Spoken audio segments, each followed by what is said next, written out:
इस कहानी के शुरू में हम एक कपल को देखते हैं जिनकी चर्च में शादी हो रही है। लड़के का नाम है एडल्फो और उसकी वाइफ लोना। ये दोनों ही एक दूसरे से बहुत प्यार करते हैं, इसलिए इस शादी से भी दोनों बहुत खुश नजर आ रहे थे। शादी के कुछ दिन बाद ही उन्हें पता चलता है कि बचपन में होने वाले लोना के एक एक्सीडेंट की वजह से उसकी बॉडी बहुत ज्यादा डैमेज थी, इसलिए लोना का मिसकैरेज हो गया। डॉक्टर बताते हैं कि शायद लोना पूरी जिंदगी मां न बन सके और ये चीज लोना को दुखी कर देती है। दिन गुजरते रहे, लोना डिप्रेस्ड थी। एडल्फो उसे जिंदगी में वापस लाने के लिए समझाता है कि इस चीज को अपने जहन पे मत सवार करो, हम कोई बच्चा अडॉप्ट कर लेंगे। लेकिन लोना इस चीज के लिए तैयार नहीं थी, पर एडल्फो उसे मना लेता है और सीन कट होकर हम एक कॉन्वेंट का सीन देखते हैं जहाँ पर लोना और एडल्फो एक बच्चा अडॉप्ट करने आए थे। यहाँ के प्रिंसिपल उन्हें बताते हैं कि कॉन्वेंट में वही बच्चे पलते हैं जिन्हें या तो सोसाइटी एक्सेप्ट नहीं करती या फिर वो सबसे अलग हो, उनकी बॉडी में कोई कमी हो, जिससे कोई मेंटली अनस्टेबल हो या फिजिकल। एडल्फो यहाँ प्रिंसिपल को बताता है कि लोना भी एक कॉन्वेंट में ही बनी है, जबकि लोना को तो हम यहाँ पे काफी कंफ्यूज और डरा हुआ महसूस कर रहे थे, ऐसे जैसे उसे अपना पास्ट याद आ रहा हो। यही करीब लोना को म्यूजिक की आवाज आती है, जिस आवाज को फॉलो करते हुए वो एक चर्च में पहुंचती है और देखती है कि चर्च में टिन और टीना नामी दो बच्चे ये म्यूजिक लेकर रहे थे, जो लोना को बहुत पसंद आता है। अचानक वहाँ आसमानी बिजली चमकती है और ये दोनों बच्चे डर कर लोना के पास आ जाते हैं। वो लोना से कहते हैं शायद गॉड हमसे नाराज है। लोना ने समझाती है ऐसा कुछ नहीं है, ये बस बिजली चमक रही है। ये बच्चे लोना के गले लग जाते हैं और लोना को इनसे किसी किस्म की अट्रैक्शन फील होती है, इसलिए वो एडल्फो को एक छोटे बच्चे के बजाय इन्हें अडॉप्ट करने की बात कहती है। पहले तो एडल्फो इनकार करता है, लेकिन यहाँ लोना अपनी बात मनवा लेती है और ये लोग इन दोनों बच्चों को अडॉप्ट करके घर ले आते हैं। रास्ते में एडल्फो मॉडर्न म्यूजिक सुन रहा था, जिसे सुनकर ये बच्चे कहते हैं ये म्यूजिक तो डेविल का है। उनकी इन बातों पे एडल्फो और लोना दोनों हंसने लगे थे और ये बात जान गए थे कि ये बच्चे बाहरी दुनिया से बिल्कुल अलग हैं। उन्हें शायद अब तक इस दुनिया के बारे में कुछ पढ़ाया ही नहीं गया। घर आने पर रात में डिनर के बाद टिन और टीना एडोल्फो को जीसस क्राइस्ट का एक क्राउन पहनाते हैं और लोना को एक होली चेन। खाना शुरू करने से पहले फिर टिन और टीना लोना और एडोल्फो को प्रेयर करने को कहते हैं, लेकिन लोना ऐसा नहीं करती। वो तो इस टाइम अपनी चेन को बेहोश से देख रही थी,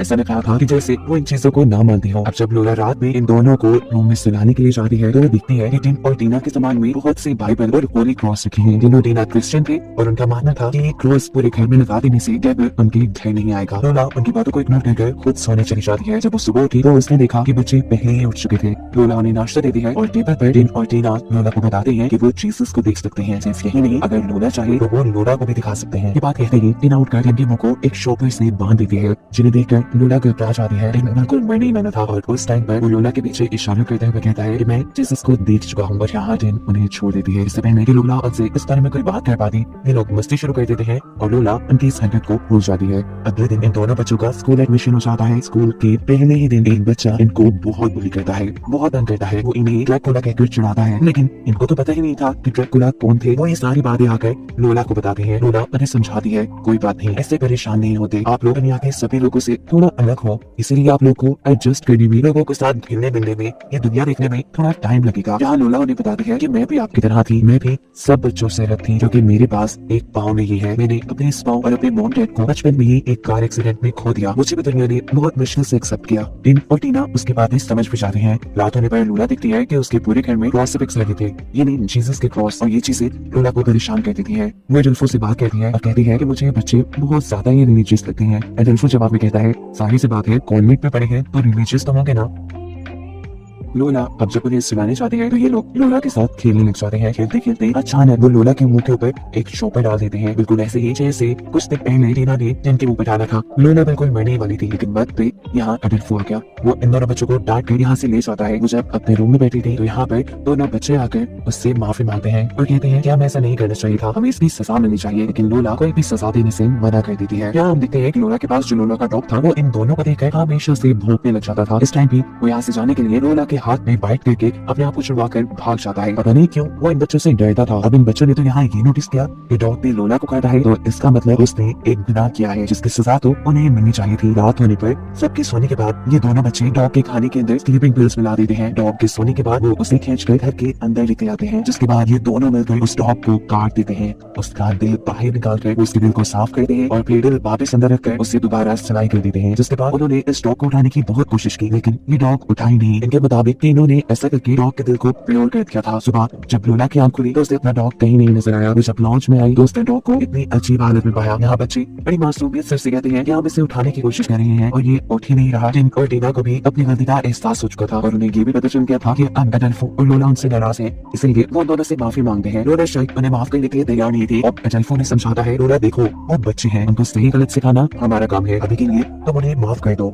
लोला ने माफ भी कह देती है। अगले दिन रात में लोला को अपने घर से अजीब आवाज आती है। टिन और टीना के रूम में जाकर देखती है तो वहाँ नहीं थे। घबरा कर उन्हें चेक करने के लिए जाती है तो देखती है कि टिन और टीना घुटनों के बल बैठकर चल कर अजीबोगरीब काम कर रहे थे। वो इन्हें रोकती है, उनके घुटने जख्मी हो चुके थे। वो बैंडेज करती है और उनसे पूछती है कि तुम क्या कर रहे थे। टिन और टीना बताते हैं कि बाइबल के अकॉर्डिंग हमारी सोल्स को प्योर करने के लिए ऐसा जरूरी है। उनकी बातों से टीना फेड अप हो जाती है और उन्हें कहती है ऐसा कुछ नहीं है, ये सारी बातें फेक होती हैं, सिर्फ किताबों में ही मिलती हैं। तुम्हें उन चीजों में और असली दुनिया में फर्क करना सीखना पड़ेगा। अगले दिन हमें दिखाया जाता है कि टिन और टीना के स्कूल के बच्चे और यहाँ पर दोबारा वो शरारती बच्चा टिन और टीना को बुली करता है। जिसके बाद यहीं से सीन कट होकर हमें दिखाया जाता है उसी बच्चे को जो चर्च में जख्मी हालत में आया है। पता चला कि उसे किसी ने पहाड़ से नीचे धक्का दे दिया था। फौरन उसे हॉस्पिटल ले जाया जाता है और पता चलता है कि वो कोमा में चला गया। लोला को शक था कि ये जरूर टिन और टीना का ही काम है, क्योंकि टिन और टीना ने लोला को बताया था कि ये बच्चा उन्हें तंग करता है। इसलिए वो कॉन्वेंट में प्रिंसिपल से मिलने जाती है, ये कंफर्म करने के लिए कि यहाँ कॉन्वेंट में कभी टिन और टीना ने किसी बच्चे को इतना नुकसान पहुंचाया। प्रिंसिपल उसे कहती है नहीं, ऐसा तो कुछ नहीं हुआ।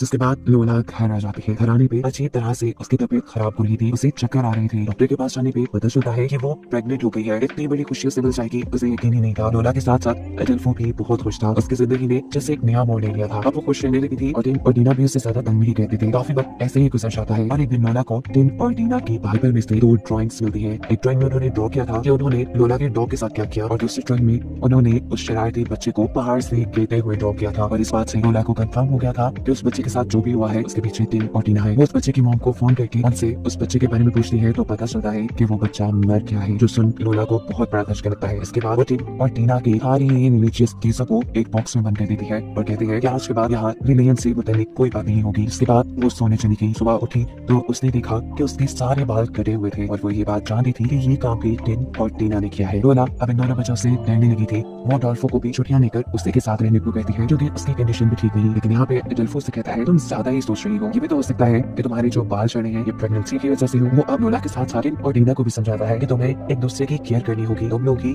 फैमिली हो, एक दूसरे का सहारा हो। ये समझाने के बाद वो घर से चला जाता है। अगले दिन जब लोला की आंख खुलती है तो उसने देखा कि उसके दोनों हाथों को बेल्ट से बांध दिया गया था और टीना जबरदस्ती उसे दूध पिलाने की कोशिश कर रही थी। जब लोला ये दूध नहीं पीती तो टिन एक इंजेक्शन में दूध भर के लोला के पेट में इंजेक्शन लगाने लगता है। उसका ख्याल था कि ऐसे वो बेबी को दूध पिला देगा। इससे पहले कि वो इंजेक्शन लगा देता, लोला किसी तरह अपने हाथ छुड़वाकर इन बच्चों को अपने से दूर करकर यहाँ से भाग जाती है। वो बहुत ज्यादा डरी हुई थी। उसे लग रहा था कि टिन और टीना उसके बच्चे को नुकसान पहुंचा देंगे। वो नाइफ दिखाकर इन दोनों को अपने बच्चे से दूर रहने का कह रही थी। तभी अडोल्फो भी घर वापस आ जाता है। ये सब देखकर वो परेशान हो चुका था। वो लोला से कहता है कि ये सब मेरी ही गलती है, मैंने ही इन बच्चों को तुम्हारा ख्याल रखने को बोला था। इससे पहले कि वो लोला से और कुछ कहता, लोला की तबीयत खराब हो जाती है। उसे हॉस्पिटल में जाया जाता है जहाँ उसके पास एक बेटा पैदा होता है। लोला के बेटे को देखने के लिए टिन और टीना भी हॉस्पिटल आते हैं, जो लोला से उसके बेटे के बैप्टिज्म के बारे में बात करते हैं। लेकिन लोला ये नहीं करवाना चाहती थी। टिन फोर्स करता है कि नहीं, बैप्टिज्म तो होना चाहिए, वो भी बाइबल के अकॉर्डिंग। उनको डालने के लिए अडोल्फो उनकी हमें हाँ मिला देता है। ये जानते हुए भी लोला ऐसा नहीं करेगी कभी भी। कुछ दिन ऐसे गुजर जाते हैं। लोला घर आ चुकी थी। जब वो सुबह नाश्ता बनाने के लिए किचन में जाती है तो उसे फ्रिज में अंडे नहीं मिलते। ये अंडे टिन और टीना ने छुपाए थे ताकि लोला घर से बाहर फॉर्म्स में जाकर अंडे लेकर आए। जब वो फॉर्म में अंडे लेने के लिए जाती है तो टिन और टीना उसके बेटे को उसके कमरे से उठा लेते हैं। असल में वो इस बच्चे का बैप्टिज्म करना चाह रहे थे। पूल साइड में जाकर वो इस बच्चे को उल्टा करके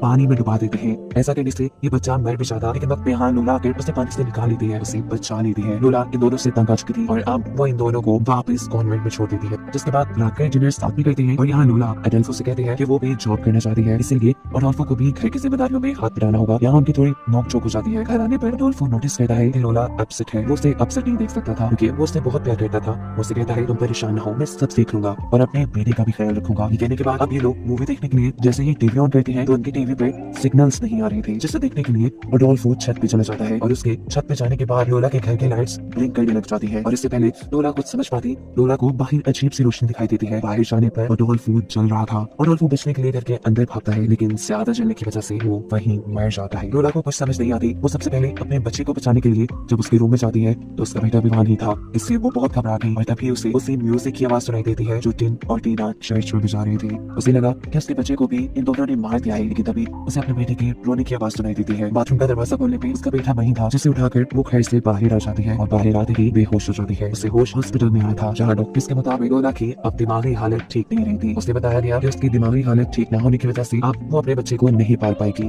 लोला के बेटे को अब कॉन्वेंट को दिया जा रहा था और ये लोला बिल्कुल भी नहीं चाहती थी, लेकिन लोला के हाथ में कुछ भी नहीं था। इस टाइम पर लोला कॉन्वेंट की प्रिंसिपल से पूछती है कि जिस रात अडोल्फो की मौत हुई तब टिम और टीना कहाँ थी। प्रिंसिपल बताती है कि टिम और टीना उस टाइम कॉन्वेंट में थी और अडोल्फो की मौत आसमानी बिजली की वजह से हुई है, लेकिन लोला को यकीन नहीं आ रहा था। वो जानती थी कि ये काम टिम और टीना ने ही किया है। अगली सीन में हम देखते हैं कि लोला और लोला के साथ टिम और टीना अडोल्फो के फ्यूनरल पे हैं। उसने कॉन्वेंट से टिम और टीना को दोबारा अडॉप्ट कर लिया था, क्योंकि अब उसका अपना बेटा कॉन्वेंट में रहने वाला था और वो नहीं चाहती थी कि टिम और टीना के वहाँ होते हुए उसके बेटे को कोई खतरा हो। वो टिम और टीना को अपनी नस्लों के सामने रखना चाहती थी। वक्त गुजरने के साथ साथ लोला के दिल में इन बच्चों के लिए सॉफ्ट कॉर्नर भी आ जाता है। हालांकि वो ये बात जानती है कि इन्हीं बच्चों की वजह से उसके हस्बैंड की मौत हुई और उसका बेटा उससे दूर है, लेकिन अब वो कुछ नहीं कर सकती और इन दोनों बच्चों को ही दिखाते हुए ये कहानी यही खत्म हो जाती है।